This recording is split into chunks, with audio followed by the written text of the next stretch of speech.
when Harry Potter and the Goblet of Fire was published, it had the largest print run in publishing history at that time. In other words, more copies of that book were printed prior to publication than any other book.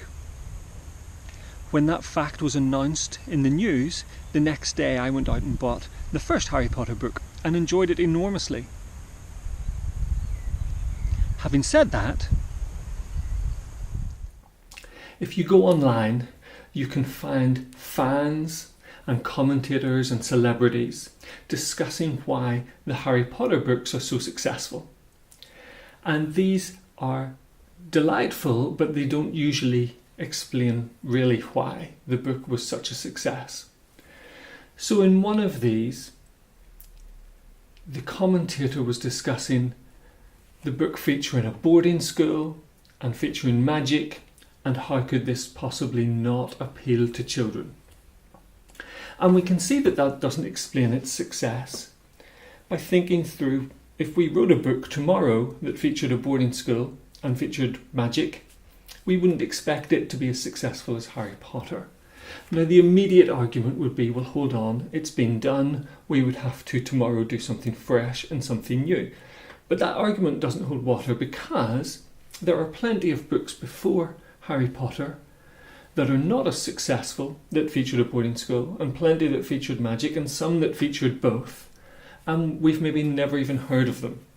So the next argument would be, well, the writing is so good, and yes, the writing is good, but again, that doesn't hold water, because there are plenty of books that we have never heard of that are as well written. Even that same year that Harry Potter was published, there would be some written that weren't published that were just as good. Now, how can I possibly say that? Well, we can't say it with certainty, but it is probably true. And the reason it's probably true is because Harry Potter was rejected. So I think it was rejected 4 times, and it was the 5th publisher who saw it that actually agreed to publish it.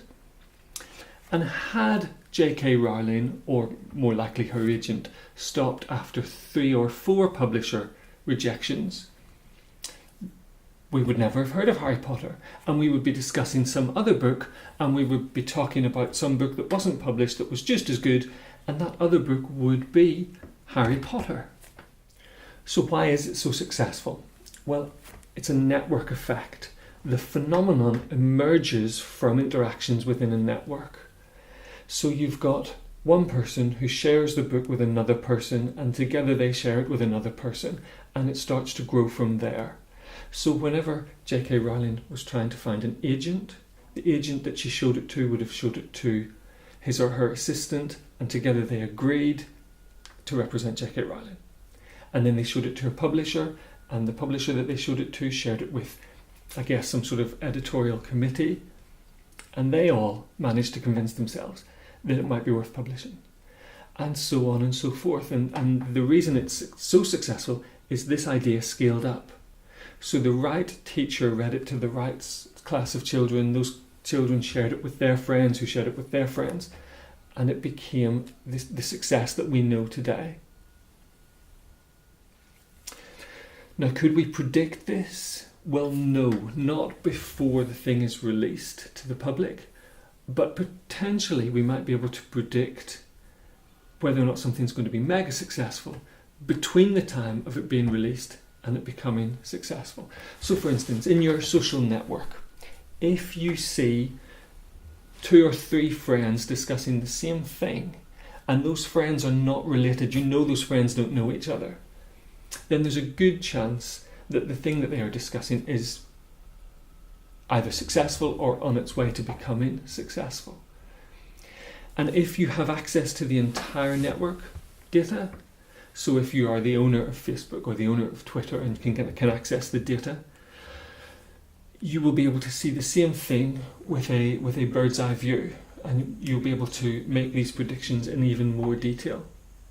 And this has been done with Google search terms, for instance. Even the summary data that Google releases to the public could potentially be used to make these sort of predictions. So the Google data has been used to predict flus and other epidemics. It has been used to predict share price movement, and it has been used to predict the success of movies and other media. And the same logic applies to anything that's extremely successful. So the most famous painting in the world, the Mona Lisa, we might find art critics discussing the brush strokes and the brilliance of the work of art itself. But there are other paintings by the same painter in the same museum that the public hardly glance at as they walk past. And the idea that there's something intrinsic to Mona Lisa is romantic, it's a beautiful idea, but previous generations haven't thought that. Mona Lisa only became successful after it was recovered from being stolen in the middle of the last century. And you could argue the same thing about Shakespeare. Shakespeare is a phenomenon, but his phenomenon comes from some sort of network effect. So if you're in high school and you're having to read Shakespeare and your teacher is trying to explain to you why there is something intrinsic to the words that make it phenomenon, you could argue your case legitimately and say, actually, no, it comes from some sort of network effect. Let us know how you get on in the comments below, and subscribe if you like these videos. Bye-bye.